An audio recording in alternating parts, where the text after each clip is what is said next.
আসসালামু আলাইকুম রহমতুল্লাহ। ওয়ালাইকুম আসসালাম ওয়া রাহমাতুল্লাহ। আমি তো একটা খুব বড় চিন্তার মধ্যে আছি। আরে মামা, কি রকম চিন্তার মধ্যে আছো? বলো তো, আমাকে খুলে বলো তো।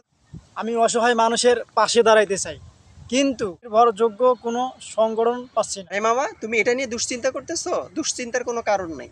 আমাদের একটি নির্ভরযোগ্য প্রতিষ্ঠান রয়েছে যার নাম ছাদিনী ফাউন্ডেশন। তুমি এই ফাউন্ডেশনের মাধ্যমে অসহায় মানুষদের পাশে দাঁড়াতে পারবা। তুমি সব সময় তাদেরকে, অসহায় দরিদ্র মানুষদের পাশে পাবা। আর এটাই একমাত্র নির্ভরযোগ্য সংগঠন।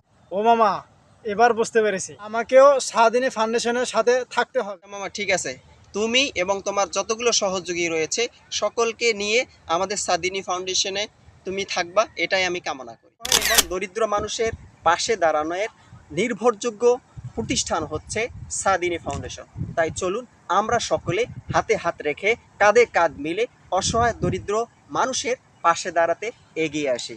আসসালামু আলাইকুম।